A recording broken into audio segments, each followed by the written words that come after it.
எல்லாரும் எப்படி இருக்கீங்க? நல்லா இருக்கீங்களா? நானுமே நல்லா இருக்கேன். எல்லாரும் நல்லா இருப்பீங்க நம்புறேன். நல்லா இருப்போம், நல்லா இருப்போம். எல்லாருமே நல்லா இருப்போம் நம்ம. அதுக்கப்புறம் இந்த வீடியோ வந்து அக்ஷய தீதி அப்போ எடுத்தது எடுத்து எவ்வளோ நாள் ஆகுது பாருங்க. ஆனா இப்போ தான் வீடியோ போடுறேனே நானு. ஏன்னா ரொம்ப பிஸியா போயிடுச்சு. இந்த வாரம் ஃபுல்லாவே உண்மையா ரொம்ப பிஸியா போச்சு. அதுக்கப்புறம் அக்ஷய தீதி அன்னைக்கு மார்னிங் எழுந்திரிச்சு தான் கோலம்லாம் போட்டேன் வாசல்ல. நான் வந்து அதுக்கு முன்னாடி நாளே கிருத்திகை தெரியல அன்னைக்கு என்னால சாமி கும்பிட முடியல. ஏன்னா வந்து கொஞ்சம் உடம்பு கொஞ்சம் சரியில்ல. சரி நம்ம இன்னைக்கு ரெஸ்ட் எடுத்துப்போம். ரெஸ்ட் எடுத்துட்டு நாளைக்கா கும்பிட்டுப்போம் அப்படின்னு சொல்லிட்டு அன்னைக்கு என்னால் சாமி கும்பிடவே முடியல. அக்ஷய திதி வந்து ஞாயிற்றுக்கிழமை மதியம் பிறந்தது இல்லையா, மதியத்திலேருந்து மறுநாள் மதியத்துக்குள்ளே முடியுது அப்படின்ற மாதிரி சொல்லியிருந்தாங்க. நான் வந்து ஞாயிற்றுக்கிழமை ஈவினிங்காக போயிட்டு என்னால் முடிஞ்ச அளவுக்கு ஏதோ வெள்ளி பொருளாவது வாங்கலாம். ஆக்சுவலாக கோல்டு வாங்கலாம்னு நினச்சோம். நம்மளால் இந்த வருஷம் வாங்க முடியல. அடுத்த வருஷம் கண்டிப்பாக வாங்கலாம். வாங்குவோம். எங்கே போகிறோம் நம்மலாம்? இங்கே தானே இருக்க போகிறோம். எப்பயுமே சொல்கிற மாதிரி தான். நம்மளால் முடியாதது ஒன்றும் கிடையாது ட்ரை பண்ணால். அதனால் போயிட்டு வெள்ளி பொருட்கள்லாம் வாங்கிட்டு இருந்தேன். அதை வந்து நான் ஷார்ட்டில் கூட போட்டிருப்பேன். அப்படியே காலையில் எழுந்து எல்லா வேலையும் முடிச்சுட்டு இருந்தேன். யோசித்தேன். நான் மார்னிங்கே முடிச்சிடலான்னு யோசித்தேன். ஒரு 7 மணிக்கெலாம் சாமி கும்பிட்டுலான்னு யோசித்தேன். ஆனால் வந்து ஹஸ்பண்ட் வேலைக்கு போனால் அவருக்கு சாப்பாடு கட்டணும். 2மே ஒரே டைமில் பண்ண முடியாது. அதனால் அந்த சாமி கும்பிட்ற வேலையை அப்படியே நிறுத்திட்டு எங்கள் கிச்சனுக்கு வந்து என்னோடய வேலையை முடிச்சிட்டேன். ஒன்றுமே பண்ணல. சிம்பிளாக சாம்பார் வச்சுட்டு உருளைக்கிழங்கு தான் பண்ணியிருந்தேன் நான். நம்ம சாமிலாம் கும்பிடும்போது கண்டிப்பாக இந்த பருப்புன்றது வீட்டில் ஏதாவது ஒரு ஐட்டம் பண்ணுவோம் இல்லையா நம்ம. ஏன்னா அது வந்து ரொம்ப வந்து இந்த அம்மன் சாமிகளுக்கெல்லாம் ரொம்ப உகந்தது அப்படின்னே சொல்லுவாங்க. அது காரணம்லாம் தெரியாதுங்க. அதை சொல்லுவாங்க அவ்வளோதான். அதனாலே சாம்பார்லாம் வச்சுட்டு அவரெல்லாம் கிளப்பி விட்டுட்டேன். கிளப்பி விட்டுக்கிட்டு நான் வந்து என்னால் முடிஞ்ச அளவுக்கு சைட் பை சைட் இங்கே ஒரு வேலையும் செஞ்சுட்டு இருந்தேன்.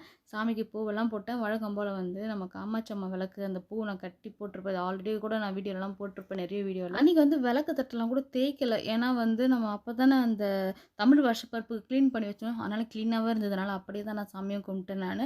ஒரு வழியாக சாமி வேலையை முடிச்சிட்டேன். க்ளீன் பண்ணுற வேலை, அந்த எண்ணெய் ஊற்றுறது இது எல்லாமே பக்காவாக ரெடி பண்ணி வச்சுட்டேன். அதுக்கப்புறமா அவரும் கிளம்பிட்டே இருந்தார்.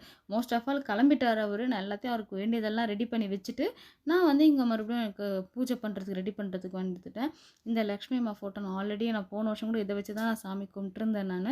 அதையே தான் மறுபடியும் வச்சுட்டு அம்மாவுக்கு ஃபஸ்ட்டு வந்து நம்ம எது வைக்கிறோமோ இல்லையோ அந்த அந்த மஞ்சள் கயிறு இருக்குல்ல, அதில் வந்து ஒரு மஞ்சள் வச்சு கட்டிட்டு சாமிக்கு போட்டுடணும். ஏன்னா லக்ஷ்மி அம்மாவில் அதனால் போட்டுட்டு மல்லிகைப்பூ கண்டிப்பாக அக்ஷய தீதினா கண்டிப்பாக வந்து வெண்மையான நல்ல வாசனையான மலர்கள் எது வேணால் வைக்கலாம் அப்படின்னுவாங்க. அதனால் வந்து நான் மல்லிகைப்பூ வந்து மாலையாக போட்டுட்டு மேலே வந்து வெள்ளை சாமந்தியும் ரோஸும் வச்சு சிம்பிளாக அலங்காரம் பண்ணிவிட்டு என்கிட்ட சின்னதாக லக்ஷ்மி அம்மன் சிலை இருக்கும், அதையும் வச்சுட்டு அந்த அம்மாவுக்கும் வந்து மல்லிகைப்பூ போட்டு கீழே வந்து ரோஸ் வச்சுட்டேன். ஏன்னா வந்து வெறுமனே வெள்ளையாக விட்டுறக்கூடாது அப்படின்றதுக்காக. அதுக்கப்புறம் புதுசாக விளக்கு வாங்கியிருந்தேன். நான் காட்டியிருந்தேன் ஆல்ரெடி ஷார்ட்டில் கூட.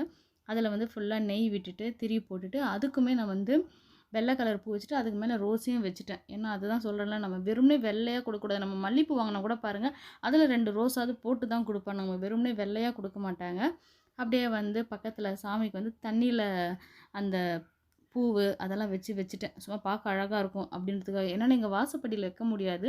சின்ன வாசப்படி தான். யாராவது போனால் வந்தால் கால் பட்டு தண்ணி ஊற்றிரும். அதனால தான் நான் வெளியே வாசப்படியில் வைக்கல நான். அப்படியே வீட்டில் இருக்க என்னென்ன பொருள் இருக்கும் பாருங்கள், நம்ம அடுப்புக்கிட்ட என்ன பொருள் வைப்போமோ அதை அப்படியே எடுத்துகிட்டு வந்து இங்கே தனித்தனியாக வச்சுட்டேன். எப்பயுமே வைக்கிற மாதிரி தாங்க. நம்ம துவரம்பருப்பு, அரிசி, உப்பு, சர்க்கரை, புளி என்னெல்லாம் தோணுதோ அது எல்லாமே எடுத்து வைக்கலாம். நம்மளால் இதெல்லாம் வைக்க முடியலனா கூட பரவாயில்லங்க. அன்றைக்கி வந்து புதுசாக கல் உப்பு, மஞ்சள் தூள், மஞ்சள் குங்குமம் இது மட்டும் வச்சா கூட போதுங்க.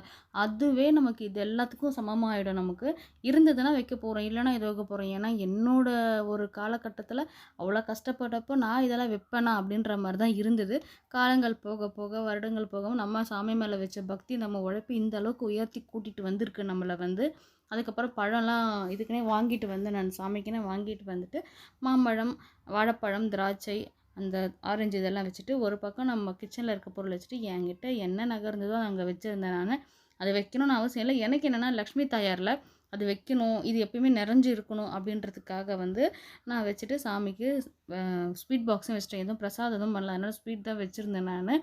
இது வந்து பெரும்பாலும் வந்து அக்ஷய தீதி வந்து நகை வாங்குவாங்க அவ்வளோதான் அப்படின்ற மாதிரி இருக்கும். நகை வாங்குறது முக்கியம். அதே சமயத்தில் அது வந்து லக்ஷ்மி அம்மாவுக்கு ரொம்ப உகந்த நாளுன்றனால ஒரு சிம்பிளாக அட்லீஸ்ட் ஒரு விளக்காவது ஏற்றி பூஜை போடலாம் அப்படின்ற மாதிரி தான்.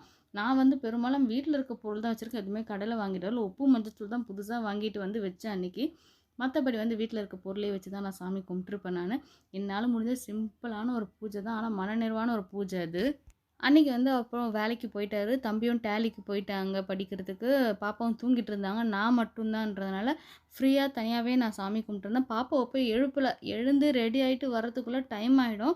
எனக்கு அதுக்குள்ளே இந்த அக்ஷய திருதி நாளும் முடிஞ்சிரும் அப்படின்றதுனால, சரி நம்ம யாரையும் டிஸ்டர்ப் பண்ண வேணாம். நம்மளே சாமி கும்பிட்டுப்போம் அப்படின்றதுனால, நானே வந்து வெளியே எப்பயும் போல வழக்கம் போல வாசல்ல விளக்கேத்துவோம்ல, விளக்கேத்திட்டு அதுக்கப்புறம் வந்து லட்சுமி அம்மா கிட்ட விளக்கேத்திட்டு, அதுக்கப்புறமா எப்பயுமே ஏத்துற இடத்துல போய் விளக்கெல்லாம் ஏத்திட்டு கிச்சனுக்கு போய் ஒரு பூஜை போட்டு, ஏன்னா அங்கே அன்னபூர்ணி அம்மாவும் நமக்கு நிறைஞ்சிருக்கணும் எப்பயுமே.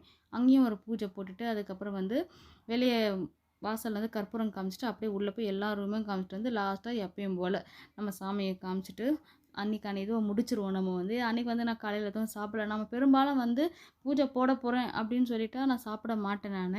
இல்லை நான் ஈவினிங் தான் கும்பிட போகிறேன்னா பிரச்சனை இல்லை. அன்றைக்கி நாள் எப்பயும் போல் நார்மலாகவே போயிடும். அப்படின்ற மாரி அன்றைக்கி நான் சாமியெல்லாம் கும்பிட்டு நல்லபடியாக முடிச்சுட்டேன். என்னன்னா, இங்கே நான் மட்டும் தான் சாமி கும்பிட்டேன். நான் இருக்க இடத்துலயே வந்து. அப்போ எங்கள் வீட்டுக்காரர் சொன்னாரு, "இல்ல இது அந்த அளவுக்கு யாரும் எடுத்துக்க மாட்டாங்கன்னு" சொல்லிட்டு இருந்தாரு. நான் சொன்னேன், "யாருக்கு எப்படின்னு தெரியலங்க. எனக்கு வந்து அம்மாவ விடுறதுக்கு மனசு இல்ல. நான் சிம்பிளா ஒரு பூஜை போட்டேன்." இதில என்னன்னா, நம்ம வந்து நம்மளே அலங்காரம் பண்ணிக்கிறது எப்படின்னா, லக்ஷ்மி அம்மா வந்து நம்மள பார்க்கும்போது நம்ம நல்லா இருக்கணும் பார்க்கறதுக்கு அவங்களுக்கு வந்து. அதனால நம்மள அலங்காரம் பண்ணிக்கணும். ஒவ்வொரு விசேஷத்துக்கும் லக்ஷ்மி அம்மான்னு இல்ல. எங்கே போனாலுமே நம்மளே முதல்ல வந்து நம்மள அலங்காரம் பண்ணிக்கிட்டு பண்ணும்போது நமக்கு ஒரு செல்ஃப் கான்ஃபிடென்ட் வரும். இது இல்லாம வந்து என்ன சொல்றது, ஒரு அம்மாவ பார்க்கும்போது நம்ம வந்து பளிச்சுன்னு இருக்கணும் அம்மாவுக்கு முன்னாடி. இது வந்து நகை நட்டு போட்டா தான் அழகுன்னு நான் சொல்லல. நம்ம சிம்பிளா அந்த ரோஸ் பாருங்க. சிம்பிளா ஒரு சுடிதாரோ, சாரிய போட்டு தலைவலி ஒரு 1/2 முழம் பூ தலையில வச்சா கூட போதுங்க. அதுவே திருப்தி தான். நான் வந்து இப்பலாம் ஏன் இது எனக்கு வந்து சாரி கட்டேன்னா, இப்பலாம் சாரி மேல ரொம்ப இன்ட்ரெஸ்ட் ஆயிடுச்சு. முன்னெல்லாம் சாரி கட்ட மாட்டேன். சுடிதார்லேயே தான் சுத்துவேன். இப்பலாம் சாரினாலே ரொம்ப இன்ட்ரெஸ்ட் ஆயிடுச்சு எனக்கு. ஃபர்ஸ்ட்லாம் நான் சாரி கட்டும்போது எல்லாரும் சொல்லுவாங்க, "நீ குள்ளமா இருக்க, குண்டா இருக்க, சாரி கட்டினா நல்லா இல்ல. இன்னும் குள்ளமா தெரியுற, இன்னும் குண்டா தெரியுற. உனக்கு சாரி எடுக்கல." இப்படின்ற மாரி சொன்னனால நான் கட்டவே விட்டுட்டேன். நான் வந்து சுடிதார்லேயே சுத்துனேன். இப்ப அப்படிலாம் கிடையாது. எனக்கு பிடிச்சிருக்கு நான் கட்டுறேன். உங்களுக்கு பிடிக்கலனா பார்க்காதீங்க போய்க்கோங்க அப்படின்ற மாரி தான் இருக்கு. என்ன சொல்றது? நமக்காக நம்ம வாழுவோம். மத்தவங்களுக்காக நம்ம ஏன் வாழணும்? அப்படின்ற லைஃப் ஸ்டைல்ல தான் இப்போ போயிட்டுருக்கேன். இன்னைக்கான வீடியோல தான் அடுத்த ஒரு வீடியோல பார்ப்போம். பாய்.